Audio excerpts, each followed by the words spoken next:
రే Ramarao. Hi, బాగున్నారా? బాగున్నా. రే చాలా రోజుల తర్వాత ఫ్యామిలీతో మార్కెట్కి వచ్చినట్టున్నా. అవునరా, చాలా కాలం అయింది. ఇంట్లో వాళ్ళ కోసం టీ బయటికి తాగుతావా? అన్నా రెంటి. బాగోనా? ఏ కబీర్, బాగున్నావా? ఏంటి మంచి కనిపించడం లేదు, బాగా బిజీనా ఏమి? అదేం లేదునా. బాగుండవునా? బాగున్నా. ఊరూరా తిరుగాడే ఆర్ఎంపీ ఉద్యోగమే, ఆడికాడికే సరిపోతాండది. ఈ పొద్దు కూడా మెడిసిన్స్ కోసమే టౌన్కి వచ్చిన. అయితే బాగా బిజీయే. అన్నా, నాయన విషయం మొన్ననే తెలిసిండది, కానీ ఊళ్ళో లేకుండా ఉంది. మీరు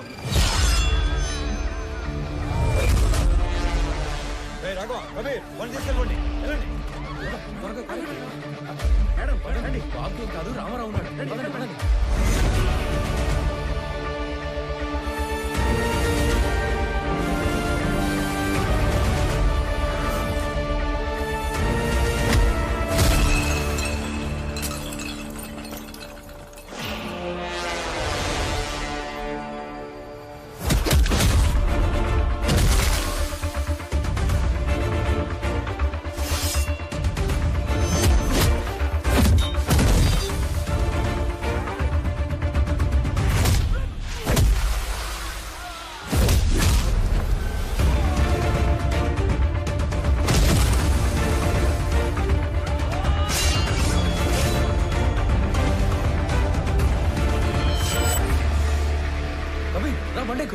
బాగున్నా.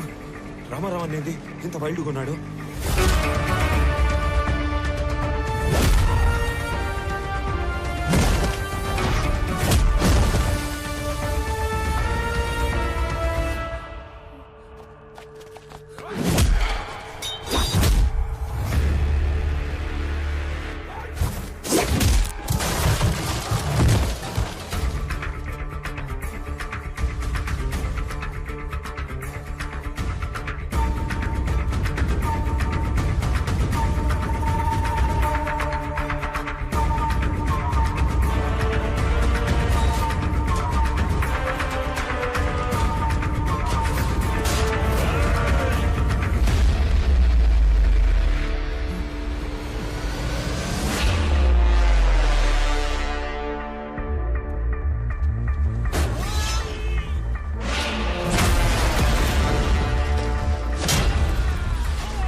అన్నా ఎస్పీ ఈ ఫోటో ఇచ్చి పంపితే వచ్చావన్నా. అన్నా వదిలే అన్నా.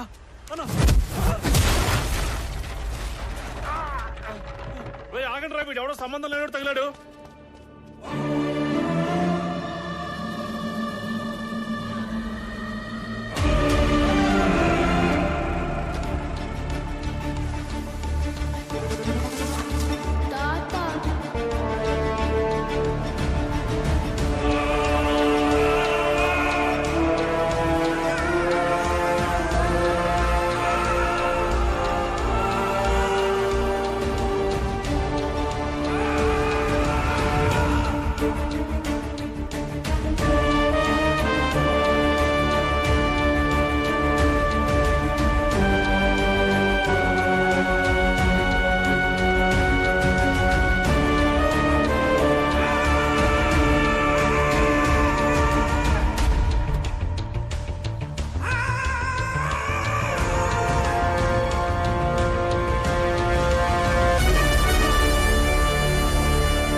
సార్, ఈ కాంప్లికేటెడ్ మిస్సింగ్ కేసుల ఆధారాలన్నీ నా దగ్గర ఉన్నా మార్కెట్ అటాక్ తర్వాత అన్నింటినీ అందరినీ లింక్ చేయగలిగాను. ఈ ఆపరేషన్ మాయాలో గల్లంతయింది 23 మంది వర్మ మనుషులు.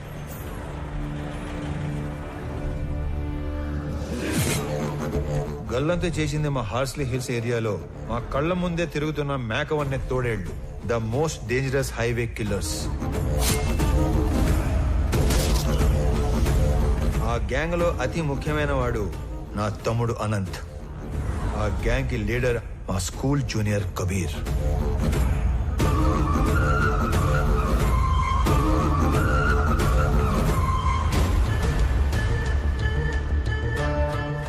హాంకాంగ్ లో ఉండే red Sandalwood smuggler Viraj the 450 టన్నుల ఏ గ్రేడ్ ఎర్ర చందనాన్ని శేషాచలంలోని కీపర్స్ దగ్గర నుంచి మంగళూరు పోర్ట్ దాకా చేర్చే సీక్రెట్ ఆపరేషన్ నేచురల్ గా ఎస్పీ సపోర్ట్ తోనే జరుగుతుంది.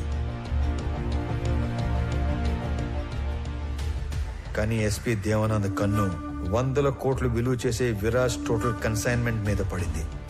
దాని రిజల్టే ఈ హైవే కిల్లర్స్ గ్యాంగ్. ఈ కిల్లర్స్ గ్యాంగ్ బ్రేక్ ఇన్స్పెక్టర్లా నటిస్తూ ప్రభుత్వ వాహనాల్లో సీక్రెట్ రూట్ లో మాటు వేసేవాళ్ళు. ఎర్రచందనం వచ్చే కంటైనర్ లారీల డీటెయిల్స్ వర్మ ముందే ఇస్తాడు కాబట్టి స్పెసిఫిక్ గా వాటిని మాత్రమే ఆపేవాళ్ళు. డ్రైవర్స్ ని క్లీనర్స్ ని అతి క్రూరంగా చంపేసేవాళ్ళు.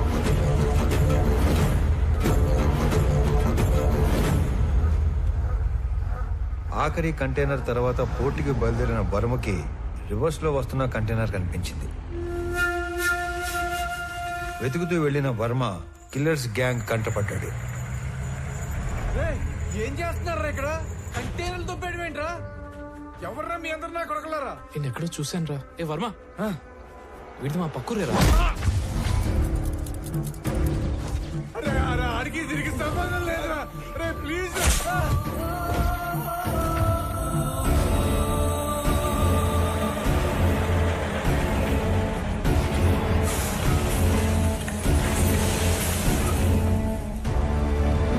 మారణ హోమంలో కర్ణాటకకు చెందిన ఒక వృద్ధ దంపతుల 2 కొడుకులు కూడా ఆహుతైపోయారు. అది కళ్ళారా చూసిన ఆ పెద్దాయన ఆ సమయంలో ఏమి చేయాలో తోచక భార్యని కాపాడుకోవడం కోసం అక్కడి నుంచి పారిపోయాడు. తన 2 పిల్లల్ని పొట్టన పెట్టుకున్న హంతకులను వెతుకుతున్న ఆ పెద్దాయన మొదట్లో కిరాతకులను చూసి భయపడిన పగ కోసం హార్స్లీ హిల్స్ వెనక పాగా వేశాడు. మొహం చూసిన 3 2 మత్తులో దించి చంపేశాడు. 3వ వాడైన అనంత్ని నా ప్రభుత్వ వాహనంలో తిరగటం చూసి అనంత్ని చంపడానికి నా వాహనానికి యాక్సిడెంట్ ప్లాన్ చేశాడు. నేను ఆ పెద్దాయన్ని గుర్తుపట్టి నేను అతను చేస్తున్నది ఒకే పోరాటం అని చెప్పాక అసలు విషయం బయట పెట్టాడు. అదంతా తెలుసుకునే లోపే అనంతు పోయాడు, మా నాన్న కూడా పోయాడు. ఇంతమందిని క్రూరంగా చంపింది ఆ హైవే కిల్లర్స్ అయితే ఎవిడెన్సెస్ లేకుండా క్లెవర్ గా క్లియర్ గా ప్లాన్ చేసింది మాత్రం ఆ SP Devanand sir. These criminal will be punished no matter what. Even though there is no evidence I will do that sir.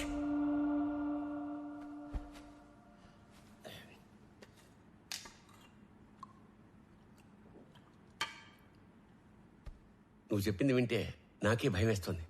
ఎక్కడా సాక్ష్యాలు లేవు. ఎస్పీ దేవానంద్ దేశం వదిలి పారిపోయి ఉంటాడని మీ జిల్లా కలెక్టర్ కిషోర్ చెప్పాడు. ఎనీవే సీఎం గారు ఇమ్మీడియట్ గా red sanders anti smuggling task force form చేసి స్పెషల్ జీవో ద్వారా నిన్ను స్క్వాడ్ గా అపాయింట్ చేయమన్నారు. జస్ట్ ఇన్ టైం కదా. ఇప్పుడు నువ్వు ఏం చేయాలన్నా ఎవరిని అడగక్కర్లేదు. రేపే చార్జ్ తీసుకో. లేదు సార్, నాకు కొంచెం టైం కావాలి. అదేంటి రామారావు, ఇంత చేసి ఇప్పుడు టైం కావాలంటావేంటి? అసలు ఏం చేద్దాం అనుకుంటున్నావు? Duty sir. ఇన్నాళ్ళు ఒక గవర్నమెంట్ ఆఫీసర్ గా మన చట్టాల్ని గౌరవించి న్యాయం కోసం డ్యూటీ చేశాను సార్. కానీ ఇప్పుడు యాజ్ అన్ ఇండివిజువల్ రామారావు గారి ధర్మం కోసం డ్యూటీ చేస్తాను. అంటే I'm going to hunt them. అసలు వేట మొదలైంది.